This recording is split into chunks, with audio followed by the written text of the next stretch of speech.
Shalom anak-anak ibu yang dikasih dalam nama Tuhan Yesus Kristus. Apa kabar kalian hari ini? Sayang, ibu percaya kamu tetap semangat apapun keadaan kamu. Ibu percaya Tuhan Yesus menyertai kita setiap langkah kita. Sebelum kita masuk di pelajaran kelas 7, kita bersatu dalam doa. Bapa yang baik, Bapa yang bertahta dalam kerajaan surga, yang selalu menganugerahi kami keselamatan dan kesehatan. Terima kasih ya Tuhan buat anugerah-anugerah yang terus Kau limpahkan dalam kehidupan kami hari lepas hari. Bapak, sebentar kami akan masuk dalam proses pelajaran agama Kristen di kelas 7. Tuhan urapi anak-anak didik kami pribadi lepas pribadi, berikan akal pikiran yang cerdas untuk smart lagi, lebih mau lagi belajar dengan guru-gurunya. Bapak yang baik, saudari yang hari ini kami percaya Tuhan terus bekerja dalam kehidupan anak-anak kami.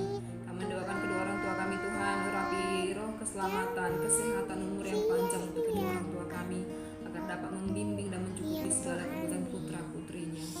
Bapak yang baik, kami juga mendoakan masa pandemik saat ini, Tuhan pulihkan negara dan bangsa kami dan terutama daerah kami. Kami rindu bersatu jua, kami rindu bertemu dengan satu sama lain saudara-saudara kami. Tuhan Yesus, di atas segalanya ampuni dosa kami, agar berkat dan anugerah tidak terhalang dalam kehidupan kami. Terima dan sempurnakan doa kami dalam perantaraan Tuhan Yesus Kristus. Kami doa mengucap syukur. Amin. Oke, ambil bukunya sayang. Kita masuk di materi ketiga, bab ketiga, judulnya dengan tema baptisan sebagai tanda menjadi murid Kristus. Ada sebagian gereja mungkin yang sudah dibaptis, gereja KBP, GKPI, HKI, GKPS, GBKP, mungkin sudah dibaptis dari mereka kecil. Tapi ada sebagian gereja dari gereja aliran Pentakosta, karismatik mungkin belum dibaptis karena mereka belum mampu mengakui imannya ya. Kisahnya terus pada Kisah Rasul 19 ayat 4 dan Roma 6 ayat 1 sampai 6, bisa kamu baca di bukumu. Ada yang tahu nggak kapan dia dibaptis? Siapa yang baptismu? Pendeta apa namanya? Apa kata orang tuamu tentang baptisan itu? Atau pernah nggak bertanya, kenapa mah waktu lihat foto di dinding, kenapa mah saya dibaptis waktu itu ketika masih kecil? Ya, arti baptisan, yuk kita selami satu-satu. Arti baptisan berasal dari bahasa Yunani, yaitu baptizo, mencelamkan, mencelupkan. Ya, mencelupkan bukan seperti makan roti, bukan seperti itu ya. Dalam Injil Markus 7 ayat 4 dan Lukas 11 ayat 38, arti baptisan itu sebagai adat istiadat Yahudi mengenai membasuh anggota tubuh dengan air sebagai simbol pembersih diri.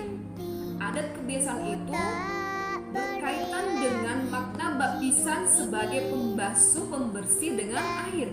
Baptisan menggunakan media air. Kenapa air? Karena air yang paling bersih di dunia ini, tidak ada yang lebih bersih kecuali air. Kenapa air? Karena air. Kenapa media air? Air itu mengalir dari tempat tinggi ke tempat yang paling rendah. Allah itu memberikan kasih-Nya dari tempat yang tertinggi kerajaan surga menuju umatnya, manusia yang tinggal di bumi. Itulah mengapa media air. Kehidupan manusia 100%-nya, 99% dalam tubuh manusia itu adalah air. Itu simbolnya saja memakai air. Kenapa nggak batu, Ibu? Ya gitu, mungkin ada pertanyaan. Kenapa nggak bunga, Ibu? Kenapa nggak Alkitab aja? Air sebagai simbol pembersih. Ya. Dalam kitab Roma 6 ayat 1 sampai 6, Rasul Paulus memberi penekanan pada arti baptisan. Kita semua yang telah dibaptis dalam Kristus, telah dibaptis dalam kematiannya, dan dengan demikian kita telah dikuburkan bersama-sama dengan Yesus oleh baptisan dalam kematian, supaya sama seperti Kristus telah dibangkitkan dari antara orang mati oleh kemuliaan Bapa, demikian juga kita akan hidup dalam hidup kita yang baru, dibaptis atas nama Bapa, Putra dan Roh Kudus. Rasul Paulus mengajarkan bahwa baptisan merupakan tanda pertobatan manusia yang ingin masuk ke dalam hidup baru di dalam kerajaan surga. Sebagai Kristus telah mati, sebagaimana Kristus telah mati menembus dosa-dosa kita manusia. Nah, ketika kita dibaptis, mengapa dibaptis? Gitu ya. Jawaban pertama katanya supaya kamu memiliki nama. Sebelum kamu dibaptis, siapa namanya? Tapi setelah dibaptis, siapa namanya? Dibaptislah engkau, namanya, namamu siapa?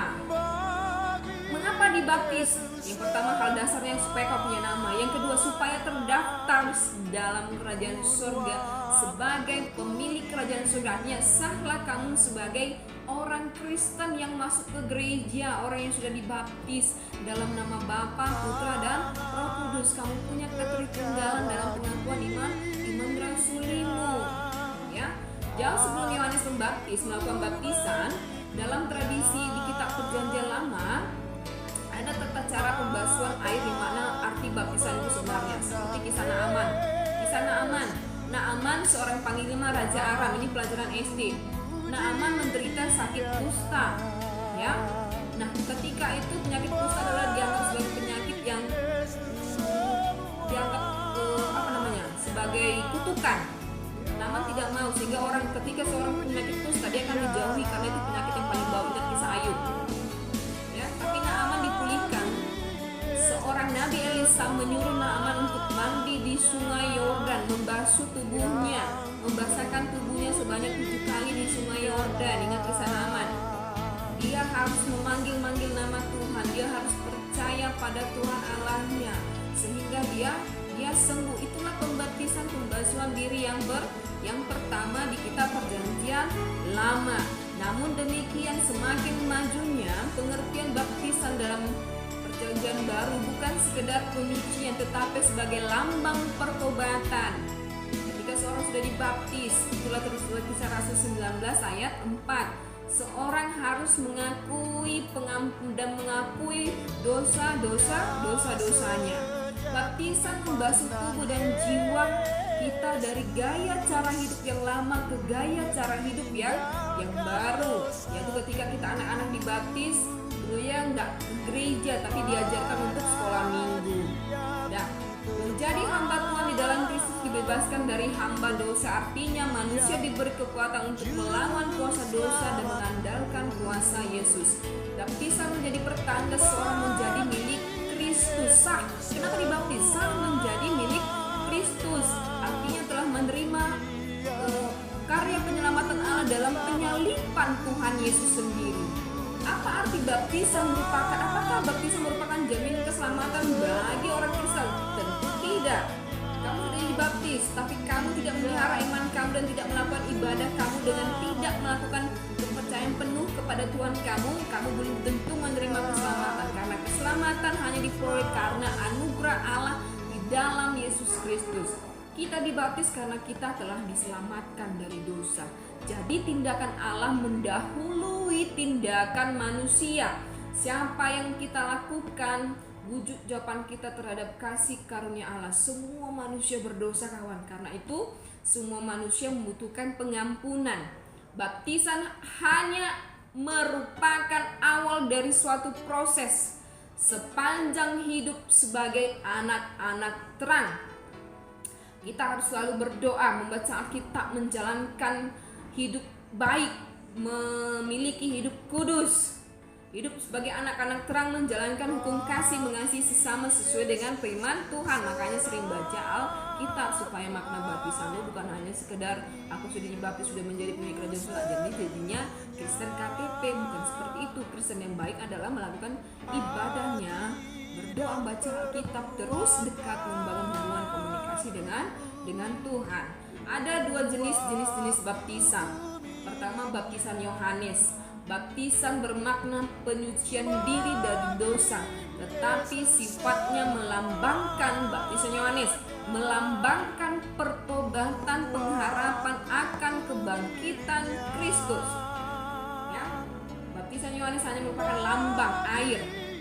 Baptisan anak-anak adalah baptisan yang didasarkan kepada kepercayaan iman orang tuanya saja. Ada 3 naskah kitabnya, bisa baca di rumah nanti.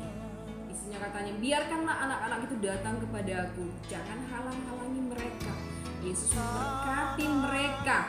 Inilah menjadi arti dasar dari baptisan anak-anak. Baptisan merupakan perintah Yesus dalam isi amanat agungnya.